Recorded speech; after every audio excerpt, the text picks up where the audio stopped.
ইউনিয়নের বড়কাও এলাকায় প্রতারণার মাধ্যমে জমি দখলের অভিযোগ করেছে সুচিত্রা রানী ও তার মেয়ে মায়া রানী সরকার।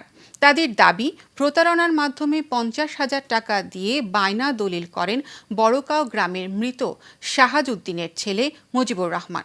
পরে আওয়ামী লীগের সাবেক সাংগঠনিক সম্পাদক মুজিবুর রহমান দলীয় নেতাকর্মীদের নিয়ে তাদের বাড়িতে হামলা চালিয়ে দলিল করতে হুমকি দেওয়া হয়। এ বিষয়ে মুজিবুর রহমান বলেন, তাকে টাকা দিয়ে বায়না করেছি, কিন্তু তিনি দলিল রেজিস্ট্রি না দিয়ে তালবাহানা করছে।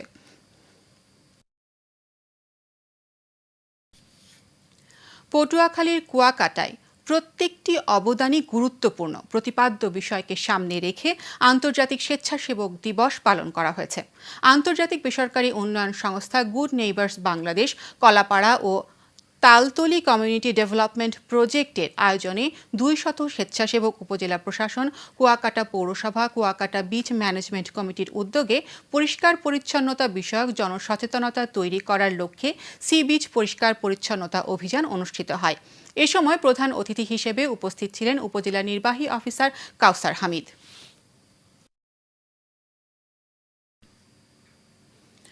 বরগুনার তালতলী উপজেলার মাদক কারবার, ইয়াবা লেনদেন এবং তরুণদের ফাঁদে ফেলে মাদক ব্যবসায় জড়ানোর অভিযোগে নাইম ইসলামের বিরুদ্ধে মানববন্ধন হয়েছে।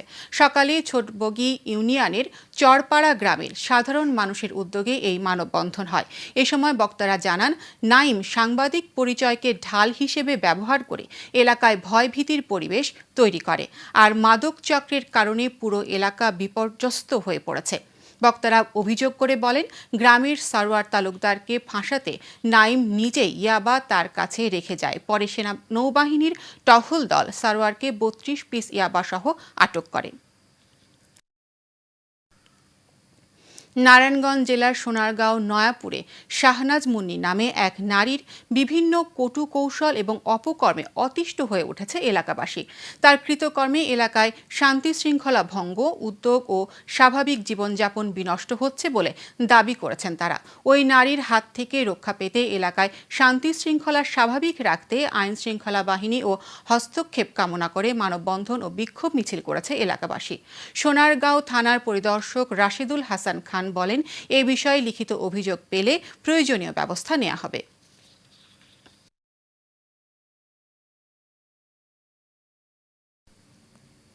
বগুড়ার গাবতলী উপজেলায় সোনারায় ইউনিয়নের আটবাড়িয়া ঈদগাহ মাঠে ওয়াজ মাহফিল অনুষ্ঠিত হয়েছে।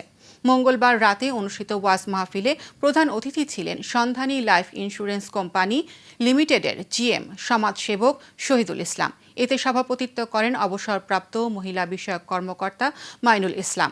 মাহফিলে বিশেষ অতিথি ছিলেন ব্যবসায়ী আজাদুল ইসলাম আজাদ, মসজিদ কমিটির সভাপতি হাফিজার রহমান, ব্যবসায়ী শহীদুল ইসলাম, আজিজুর রহমান, উজ্জ্বল সহ আরও অনেকে।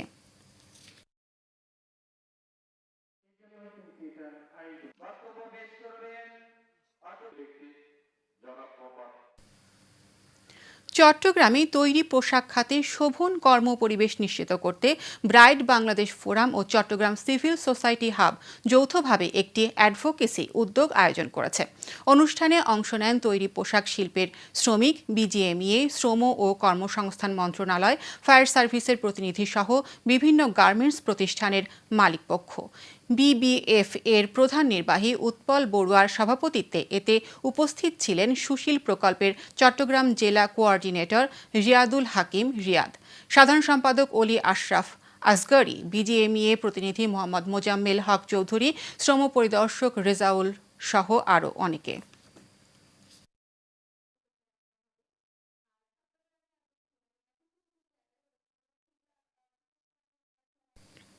খুলনায় দৃষ্টি প্রতিবন্ধীদের জন্য 2 দিন ব্যাপী ক্রিকেট প্রশিক্ষণ কর্মসূচি শুরু হয়েছে। সকালে দৌলতপুর বিএল কলেজ মাঠে এই প্রশিক্ষণ শুরু হয়। খুলনা ব্লাইন্ড ক্রিকেট ক্লাব এই দৃষ্টি প্রতিবন্ধীদের প্রশিক্ষণের আয়োজন করে। এ সময় বাংলাদেশ ব্লাইন্ড ক্রিকেট ন্যাশনাল টিমের কোচ মোহাম্মদ শফিকুল ইসলাম বাবু 29 জন দৃষ্টি প্রতিবন্ধীকে প্রশিক্ষণ দেন। এ সময় উপস্থিত ছিলেন অবসরপ্রাপ্ত মেজর ইমতিয়াজ আহমেদ ও খুলনা ব্লাইন্ড ক্রিকেট ক্লাবের সাধারণ সম্পাদক মোহাম্মদ আলমগীর হোসেন সহ আরও অনেকে।